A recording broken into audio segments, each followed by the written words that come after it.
नमस्कार, जी न्यूज देख रहे हैं आप। मैं हूं आपके साथ अंजीत।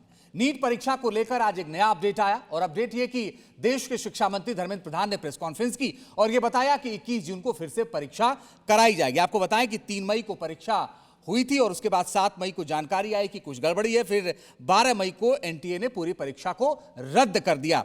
तो और एक आज जानकारी है और उसमें कहा गया कि साहब अब अगले बार से ऑनलाइन परीक्षा कराई जाएगी। इन्हीं सब बातों को लेकर के पूरा नीट परीक्षा को लेकर के बातचीत करेंगे और मेरे साथ इस वक्त अभिनय मैथ के अभिनय शर्मा जी हैं। बहुत स्वागत है आपका अभिनय सर। और पहला सवाल यह कि आज प्रेस कॉन्फ्रेंस हुई है जिसमें यह कहा गया कि अब 21 तारीख को परीक्षा होगी। आपकी पहली प्रतिक्रिया सर उन बच्चों के लिए जो 21 तारीख को दोबारा परीक्षा देने जा रहे हैं? उनके लिए मुश्किल वक्त है और हम सबके लिए दुर्भाग्य की बात है कि हम इस तरीके से बच्चों को प्रताड़ित कर रहे हैं, वो भी उन लोगों को जिनकी उम्र 17 से 18 साल है। उन बच्चों को तो अब तैयारी फिर से शुरू कर देनी चाहिए, बल्कि रिवीजन स्टार्ट कर देना चाहिए कि दोबारा परीक्षा देना ही अच्छे मन से, अच्छी तैयारी से वही एक चारा है। लेकिन आपने उस प्रेस कॉन्फ्रेंस में सुना कि शिक्षा मंत्री साहब ने कहा कि ये हर जिले में कौन घूम रहा है ये हमें पता है। पता है तो आप पकड़ क्यों नहीं रहे? उन्होंने कहा कि एनटीए सही हाथों में है। ये कैसे पता चलता है किसी का बिहेवियर कि कौन सही हाथों में और गलत हाथों में? एनटीए ने पिछले 7 पेपर लीक किए हैं। 2024 जो कि कैंसिल भी नहीं हुआ, उसमें अभी भी ये डेटा आ रहा है क्योंकि सुप्रीम कोर्ट ने वो डेटा मांगा था, तो वो डेटा पब्लिक में अवेलेबल है, जहां पे आप देखेंगे कि एक कोचिंग से टॉप 50 स्कोरर में 37 बच्चे जी 7.5% बच्चे उस कोचिंग में 650 से ऊपर नंबर लेके आए। तो इतना सब डेटा होने के बाद हम ये कैसे मान लें कि जब आप रीनीट कराओगे तो वो रीलीक नहीं होगा? और अगर आपको लगता है कि आपने आके इतना बड़ा मंत्र दे दिया कि अब सीबीटी होगा और आपको पता है कि सीबीटी से नकल रुक जाएगी, तो ये सीबीटी पहले से क्यों नहीं हो रहा था? बिल्कुल सही। और सीबीटी जेई में हो रहा है, उसमें भी तमाम खबरें आती हैं कि सेंटर्स कंप्रोमाइज हो गए, सिस्टम हैक हो गए। तो सीबीटी सॉल्यूशन तो नहीं था। अगर सीबीटी सॉल्यूशन होता तो पिछले कुछ सालों में तमाम सीबीटी एग्जाम में आपको अखबारों में यह खबर पढ़ने को मिल जाएगी कि रिमोट एक्सेस के जरिए सिस्टम हैक कर लिया गया, 4 सॉल्वर बिठा दिए गए थे। क्यों? उसकी वजह है सीबीटी एक अच्छा प्रोसेस है, बट भारत लागू नहीं कर पा रहा उसको। क्यों नहीं लागू कर पा रहा? क्योंकि भारत के पास अपना इंफ्रास्ट्रक्चर नहीं है जो वो कंप्यूटर बेस्ड एग्जाम करा सके। तो क्या जब शिक्षा मंत्री ये कह रहे हैं कि अगले साल हम कराएंगे तो इस पर भरोसा करना चाहिए? बहुत मुश्किल है भरोसा करना, बट आपके पास चारा क्या है? मुझे ऐसा लगता है कि या तो इस एक साल में भारत अपना इंफ्रास्ट्रक्चर बना ले कि कम से कम 24 लाख बच्चों का एक साथ पेपर कराया जा सके, वरना इसमें दिक्कत क्या होती है, फिर रिजल्ट में गड़बड़ियां मिलती हैं। आप 2-2 लाख करके शिफ्ट वाइज पेपर कराते हो, कोई शिफ्ट आसान कोई मुश्किल हो जाती है। नॉर्मलाइजेशन के नाम पे आप किसी के भी मार्क्स 650 से 720 कर देते हो, तो ट्रांसपेरेंसी खत्म हो जाती है जी। तो सीबीटी एग्जाम मुझे नहीं लगता कि सॉल्यूशन है। बाकी यूपीएससी सारे एग्जाम ऑफलाइन कराता है ऑलमोस्ट, उतनी दिक्कतें वहां नहीं दिख रही हैं जितनी बाकी एग्जाम्स में दिख रही हैं। तो ये एक तरीके से बचने वाली बात है, जब तक आपकी मंशा ठीक नहीं होगी। संख्या ज्यादा होना भी एक समस्या है क्या? 22 लाख 23 लगभग 23 लाख के आसपास, ये भी एक मुश्किल होता है कि वो मैनेज नहीं कर पाते। क्या ये भी एक संकट आपको क्या लगता है? ये दुर्भाग्य की बात नहीं है कि पिछले 10 साल से हम डिजिटल इंडिया का डंका पीट रहे हैं और हम 22-23 लाख लोग, जिस देश की पॉपुलेशन 140 करोड़ है, उसको हम ज्यादा मान रहे हैं कि हम जहां 8,96,000 करोड़ रुपए फ्रीबीज पे खर्च कर देते हैं, वहां हम 24 लाख बच्चों का एग्जाम लेने के लिए सिस्टम नहीं बना पा रहे। क्यों? क्योंकि शिक्षा हमारी प्रायोरिटी में नहीं है। शिक्षा प्रायोरिटी में नहीं है, ये सबसे बड़ी प्रॉब्लम है। आप बताइए ना कि प्रमोट क्या किया जाता है चुनावों में? शिक्षा की कोई बात नहीं करता। प्रधानमंत्री को आप कहते हुए सुनते हैं कि जो रील्स पे रील्स बन रही हैं, ये कहां से आ रहा है? ये हमारी सरकार ने दिया। वो ये नहीं बताते इसके पीछे कि ये जो बेटा रील्स पे रील्स बन रही हैं, ये जो जिस सॉफ्टवेयर या जिस इंस्टाग्राम और यूट्यूब पे ये रील्स और शॉर्ट बन रहे हैं, इसके पीछे लाखों करोड़ों इंजीनियर्स की मेहनत है, जिन्होंने आईआईटी क्रैक किया, जो बाहर पढ़ के आए, जो यहां पढ़ के बाहर गूगल में योगदान दे रहे हैं। सुंदर पिचई को देख लीजिए। शिक्षा के महत्व को नहीं बताया जा रहा है। ये आप कहते हुए सुनते होंगे लोगों को, अरे अब भारत में डिग्री का कोई महत्व नहीं है, पढ़ लिख के अब भारत में कुछ नहीं होगा, इन्फ्लुएंसर बन जाइए, ऐसा सुनने को मिलता है।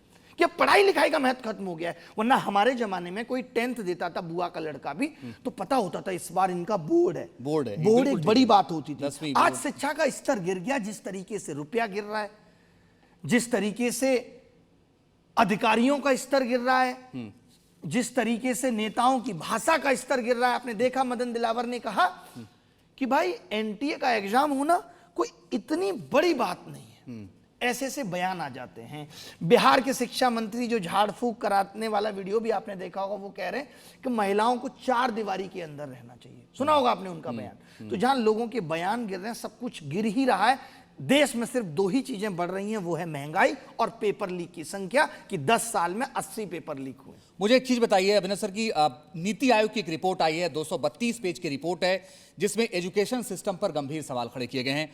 और वो रिपोर्ट कहती है कि 42% बच्चे 9वीं और 10वीं के बाद ड्रॉप आउट हो जाते हैं। 60% बच्चे राष्ट्रीय औसत से गणित में कमजोर हैं। साथ ही वो कहते हैं पढ़ने की क्षमता घट रही है। 85 से 90% टीचरों के लिए कहा गया कि साहब टीटी सीटी जैसे मानकों पर वो खरे नहीं उतर रहे हैं। ये क्या दिखाता है? शिक्षा पे लोगों का भरोसा कम दिखाता है। ये जिम्मेदारियां किसकी थी? बेसिक शिक्षा को मजबूत करना, बेसिक शिक्षा को मजबूत करना, ये जिम्मेदारी किसकी थी? हम तो सरकारी स्कूल बंद करने में लगे हुए हैं, क्योंकि स्कूल में बच्चे नहीं आते।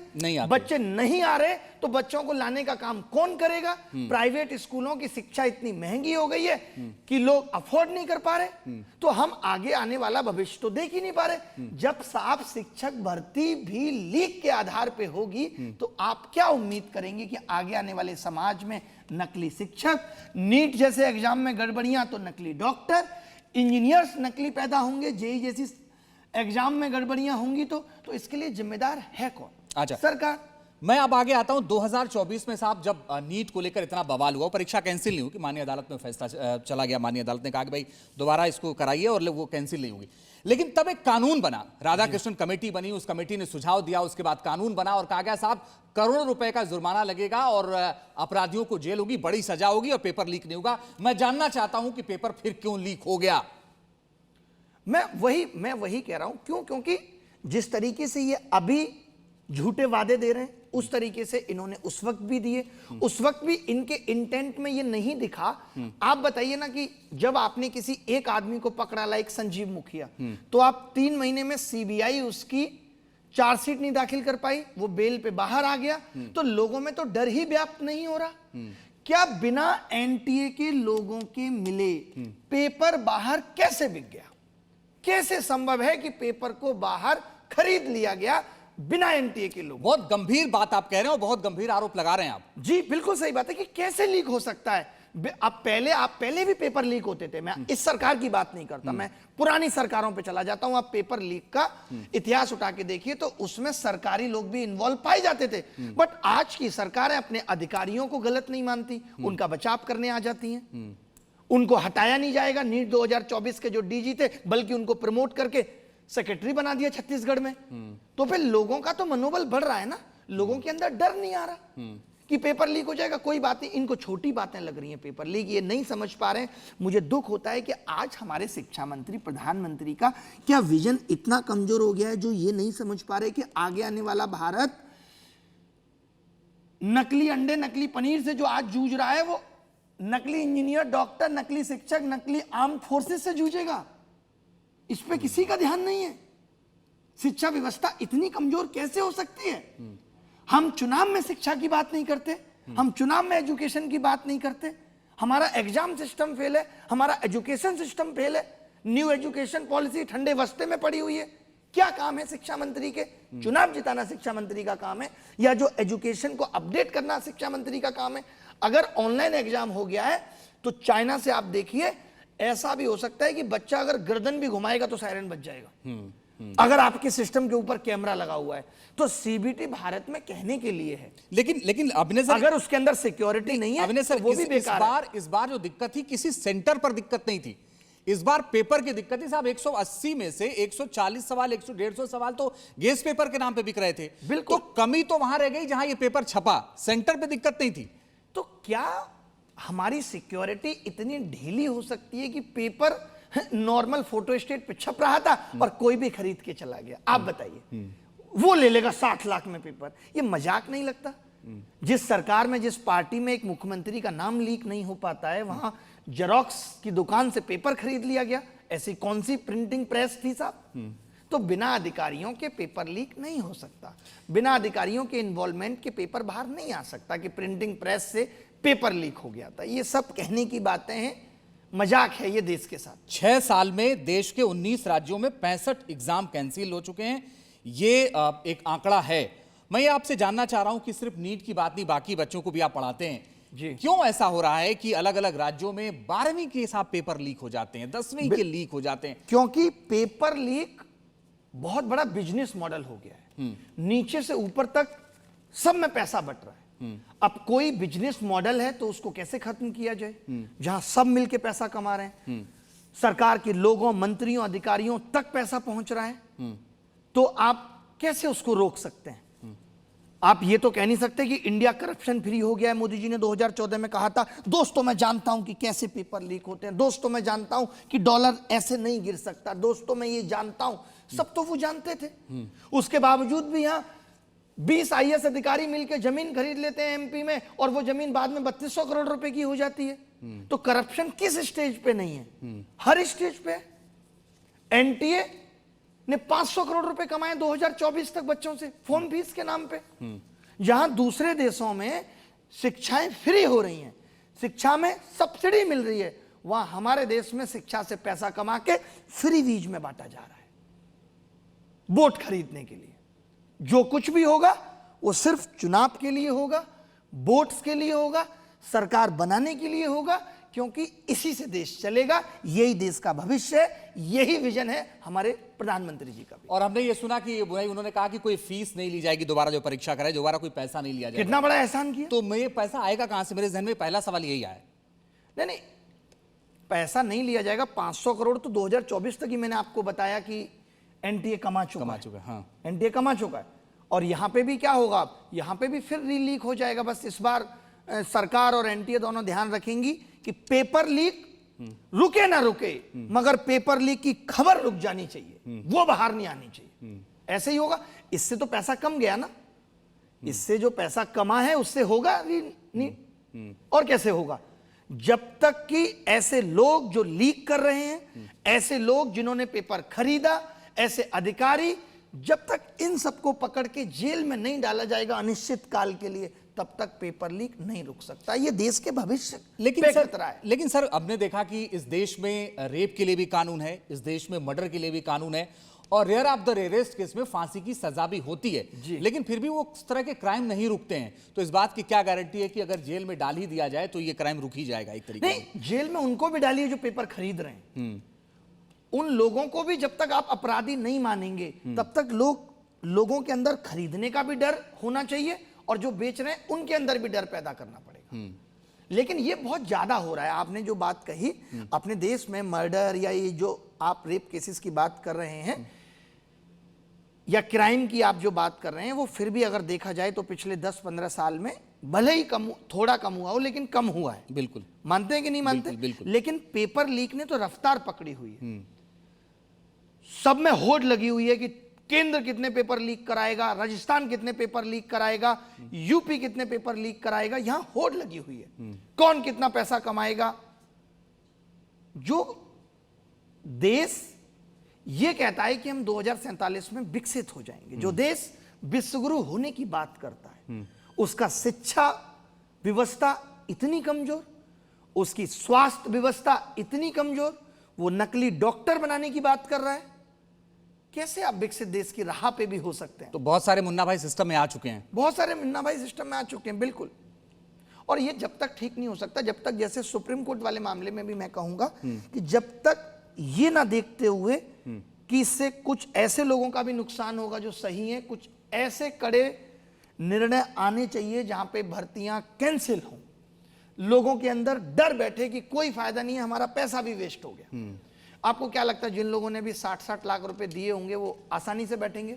नहीं। तो उनको तो ये दिलासा दे दी गई होगी, कोई बात नहीं, आप चिंता मत करो, कुछ व्यवस्था आपके लिए की जाएगी, आपका पैसा खर्च हुआ है। भाई किसी ने सामान खरीदा है, सामान नकली निकल गया, तो उनको कुछ तो सांत्वना दी जाएगी, या तो ऐसे लोग बाहर आके बताएं कि इन्होंने पेपर बेचा था। अभी भी जो इन्होंने लोग उठाए हैं उनके घर वाले कह रहे हैं कि 2024 में और 25 में 10 लाख में हमारे बच्चों ने खुद पेपर खरीदा। हम इस बार नहीं है लिप्त, हमें तो बस उठा लिया गया है। और जो उठाए गए वो लोग कह रहे हैं कि हमें तो बस फंसाया जा रहा है, बड़े बड़े लोगों का नाम है, बड़े बड़े लोगों उसके बावजूद शिक्षा मंत्री कह रहे हैं कि एनटीए तो सही हाथों में।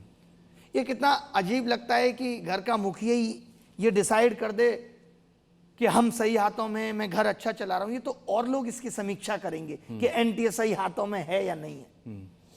अभिनय सर, क्या आपको लगता है कि कोचिंग माफिया और पेपर लीक गैंग के बीच भी कोई संगठित नेटवर्क काम करता है? बिल्कुल बिल्कुल, खुद माना है शिक्षा मंत्री ने कि हमें पता है कि कौन कहां घूम रहा है, बस हम पकड़ नहीं रहे। तो ये संगठन टूटेगा कैसे? क्योंकि कहीं तो कुछ दिक्कत है कि हम उसको बेहतर बनाने की कोशिश करते हैं, नहीं चाहते, और नहीं वो 4 कदम हमसे आगे हैं। वो कहते हैं तू डाल मैं पात। साहब कैसी बातें कर रहे हैं, ये वो 20 साल पुराना भारत नहीं है। इसके पास सब कुछ है, इसके पास रॉ है, आईबी है, सीबीआई है, ईडी है। इतनी बढ़िया तरीके से एजेंसियां काम कर रही हैं, आप देखते होंगे लगातार नेता दूसरी पार्टियों से इस्तीफा दे दे के और यहां पे फूल मालाएं पहन रहे हैं। मैं भारत और भारत की एजेंसियों को जानता हूं कि वो बहुत महान है। अगर देश की सरकारें ये चाह लें, शिक्षा मंत्री अगर ये चाह ले, तो कोई एक सिंगल पेपर लीक नहीं हो सकता, हिल नहीं सकता पत्ता साहब इनकी बिना ढीलेपन के। ये सब कहने की बातें हैं, एक दिन में पकड़ के लोग आ जाएंगे। आप चुनाव इतने बेहतर तरीके से करा सकते हो, एक एक वोटर, क्या लगता है आपको 3 करोड़ वोटर्स में से चुन चुन के 27 लाख वोटर्स को काट देना या 50 लाख वोटर को पहचान लेना कि ये वोट देने योग्य नहीं है, इसको आप कम बारीकी समझते हैं? वो है कि हम अपने एनर्जी लगा किस डायरेक्शन में रहे। प्रॉब्लम इज दैट हमारी सारी एनर्जी, हमारे सारे मंत्री सिर्फ चुनावों में बिजी। आप बताइए, शिक्षा मंत्री का तो चुनाव से कोई मतलब नहीं होना चाहिए। उनका इतना मतलब हो सकता है कि वो स्टेज पे जाएंगे जहां चुनाव हो रहा है और ये जाके कह सकते हैं कि आपके शिक्षा व्यवस्था की जिम्मेदारी मेरी है, कमी बताओ। लेकिन उनके भी क्या बयान आप देखते हैं कि मैंने उड़ीसा का चुनाव जिता दिया, फिर वो ट्विटर पे लिख रहे होते हैं, फलाने मुख्यमंत्री को बधाई दे रहे होते हैं। यानी यहां जिस मंत्री को जो जिम्मेदारी दी गई है वो उसको ठीक तरीके से नहीं निभा रहा है। ये बात मैंने भी थोड़े दिन पहले भी कही थी कि जिसको जो मंत्रालय मिला है वो जिम्मेदारी लेके बैठा है, लेकिन कोई अकाउंटेबिलिटी नहीं है, कोई उसकी जवाबदेही नहीं है। इतने दिनों में तो 8-10 प्रेस कॉन्फ्रेंस हो जानी चाहिए थी। 1 महीने से ये मामला चल रहा है कि पेपर घूम रहा था टेलीग्राम पे, क्यों नहीं लिया एनटीए ने संज्ञान? 3 मई के बाद भी जब पता चल गया कि वही क्वेश्चन पूछे गए, तब भी 12 मई लग गई ये पता करने में कि यहां पेपर लीक है। वो भी तब क्योंकि इस बार मीडिया हावी थी, मीडिया को टीआरपी मिल रही थी, इसलिए क्योंकि नीट देने वाला बच्चा, उसके नाना नानी दादा दादी सब टीवी पे देख रहे हैं कि अच्छा नीट एग्जाम में गड़बड़ी है, वरना तो एसएससी जीडी का पेपर 13 लाख में बिका। मीडिया ने आवाज नहीं उठाई। तमाम सीबीटी बेस्ड एग्जामों में तमाम कमियां निकल रही हैं, बट कोई मीडिया शिक्षा पे शो नहीं कर रही। तो ये सब दुख के विषय हैं और बहुत खराब लगता है, लेकिन हम लोगों के अंदर अभी भी देश प्रेम जिंदा है और इसी तरीके से अगर हम आवाज उठाते रहेंगे तो एक दिन इस देश का एजुकेशन सिस्टम बदलेगा। तो आपके हिसाब से जो सरकारी एजेंसियों की तैयारी है वो पेपर लीक माफिया से कमजोर है? कमजोर है, सही बात है, उस दिशा में नहीं है। उस दिशा में नहीं है, छूट दे दी गई है कि जो भी जो कर रहा है करने दे। वरना सीबीआई ने क्यों नहीं 3 महीने के अंदर चार्जशीट दी? कैसे वो बंदा बेल पे बाहर आ गया? जब आपने कोई एक्ट बनाया, आपने कह दिया नॉन बिलेबल है, उसमें फिर कंडीशन ये है कि 3 महीने में चार्जशीट फाइल नहीं हो तो बाहर आ जाएगा, फिर क्या ही फायदा हुआ नॉन बिलेबल का? तो फास्ट ट्रैक कोर्ट में चलता, चीजें बेहतर होती तो शायद सजा होती। वक्त के साथ साथ अपडेशन जरूरी होता है। होता है कि नहीं होता? सबका हो रहा है। साहब का ही देख लीजिए, स्कॉर्पियो से जीवन शुरू हुआ था, आज तमाम तरीके की गाड़ियां अपग्रेड होती चलेगी। लेकिन हमारी शिक्षा व्यवस्था अपडेट नहीं हुई, हमारी न्याय व्यवस्था अपडेट नहीं हुई कि हम एजुकेशन में हो रही खामियों के लिए एक अलग से कोर्ट बनाएंगे जो सिर्फ इसी चीज पे काम करेंगी। नहीं, मेरा एक और गंभीर सवाल है मेरा, क्या भारत की परीक्षा प्रणाली अब मेरिट से ज्यादा मैनेजमेंट पर चलती हुई दिख रही है? मेरिट से ज्यादा मैनेजमेंट पे? बिल्कुल बिल्कुल सही कह रहे हैं, एकदम कॉर्पोरेट कल्चर आ गया, हर चीज को कमाई का जरिया बना दिया गया है और शिक्षा का वैल्यू ही खत्म कर दिया गया है। शिक्षा के लिए कोई प्रमोशन नहीं हो रहे हैं। आप कितने इश्तेहार देखते हैं जो बच्चों को पढ़ाई के लिए मोटिवेट करने वाले हैं? आप बताइए, पहले अगर 10th में कोई बच्चा जिला टॉप कर देता था तो डीएम उसको सम्मानित करता था। किस लिए होता था? मोटिवेशन मिले। आज नहीं है। तो ये किसकी कमी है? सरकारों की कमी है। प्रधानमंत्री जी को भी अगर मौका मिलता है कि किसी को सम्मानित करना है तो वो गेमर्स को सम्मानित करने लग जाते हैं, जैसे वो देश का भविष्य है।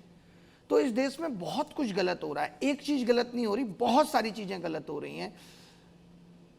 और सबसे बड़ी बात है कि वो गलतियां इतनी देर से नोटिस हो रही हैं। ड्रीम 11 ना जाने कितने बच्चों का भविष्य खा गया और 96,000 करोड़ की कंपनी बन गया।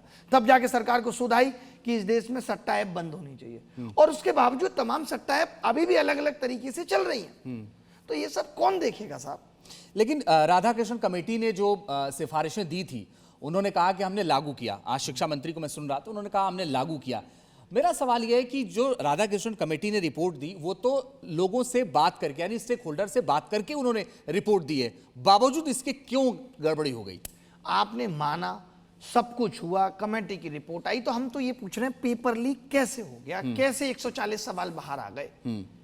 आप क्या देते हैं साहब? कोचिंग माफिया ले जाते हैं। अरे कोचिंग माफिया क्या कहीं पड़े रहते हैं जो ले आते हैं? आपके लोगों से ही ना खरीद रहे हैं वो। तो चीजें बिक क्यों रही हैं? यूपीएससी का भी पेपर होता है, इस तरीके से प्रश्न बाहर नहीं आए, ऑफलाइन मोड पे ही होता है। तो सरकार अगर इसी तरीके से ऊपरी तौर पे देखती रहेगी और आंखों पे पट्टी डाल के बैठी रहेगी, ये सोचेगी ही नहीं कि सच में हमारी गलतियां हैं, और यही मानती रहेगी कि सही हाथों में है, सही हाथों में है। मैंने तो ये बात ट्विटर पे लिखी थी आज से 2 दिन पहले कि सही हाथों में नहीं है चीजें। आज उन्होंने क्लियर कर दिया, नहीं साहब एनटीए तो सही हाथों में। तो कैसे देश आगे बढ़ेगा? और मुझे तो लगता है आगे आने वाला जो 10 साल 15 साल वाला भारत विकसित भारत ना होकर मुझे बेरोजगार भारत दिख रहा है।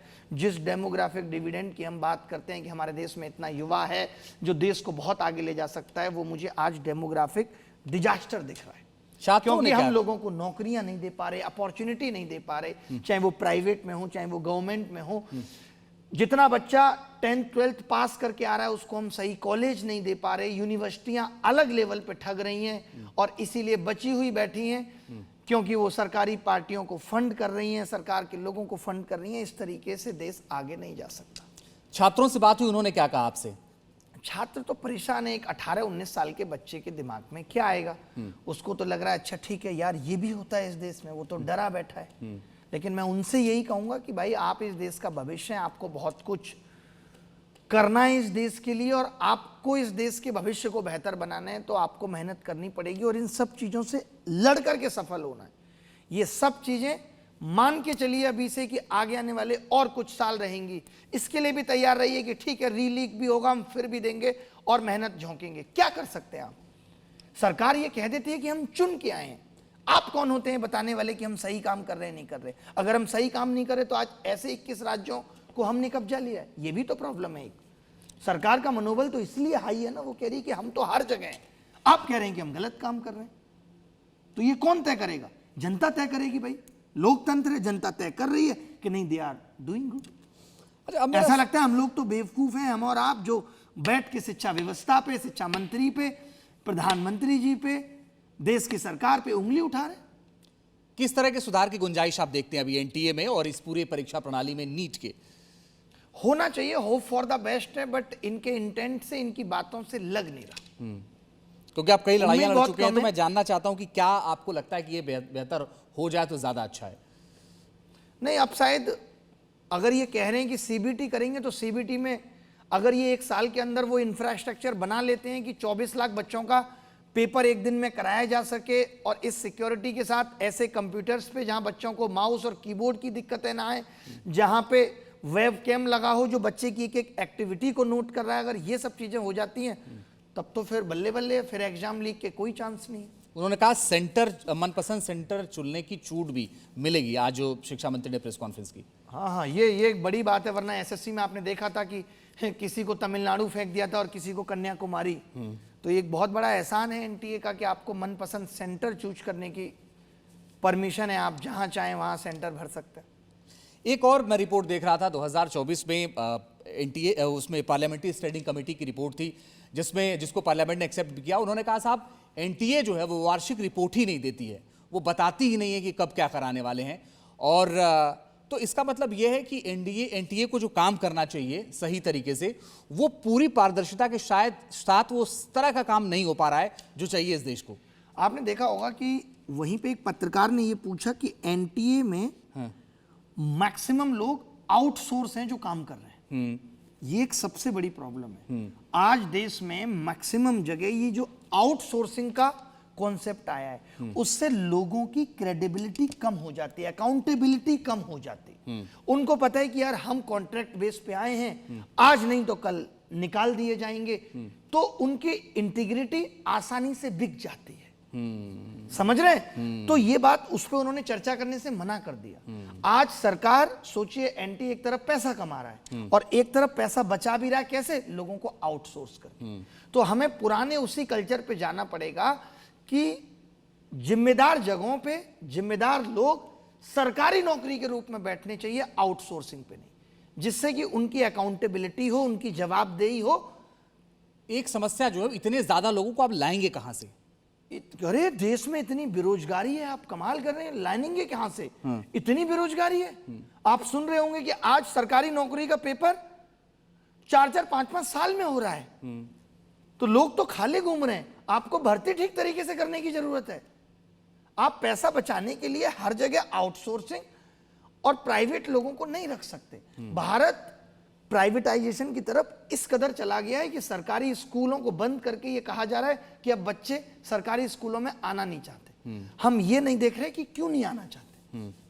आज हालत ये है, आप सोचिए कि एक 70,000 रुपए कमाने वाला सरकारी शिक्षक चाहता है कि मेरा बच्चा प्राइवेट स्कूल में पढ़े जहां 10,000 के 12,000 के टीचर पढ़ा रहे हैं। दुर्भाग्य की बात है। बिल्कुल सही कह रहे हैं आप, और ऐसा हो रहा है।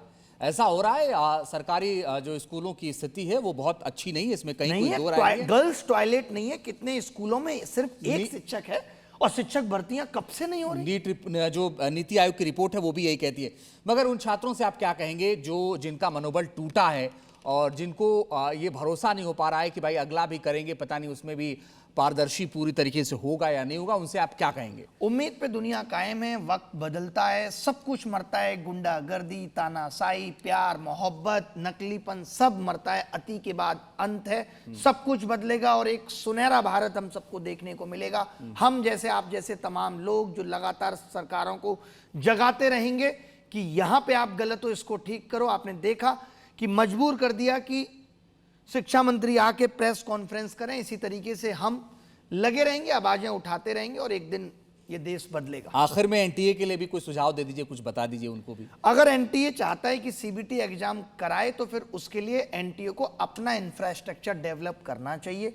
24 लाख कंप्यूटर्स की लैब नहीं बना सकते, 12 लाख की बनाइए, 2 शिफ्ट में एग्जाम करिए, मगर वो एग्जाम ठीक तरीके से हो। ऐसा ना हो आपने टीसीएस को दे दिया, टीसीएस ने सबलेटिंग करके किसी और को दे दिया, पता चल रहा है कि बच्चा नाव से जा रहा है पानी भरा हुआ सेंटर के बाहर, जैसा कि हमने एसएससी के एग्जाम्स में देखा था।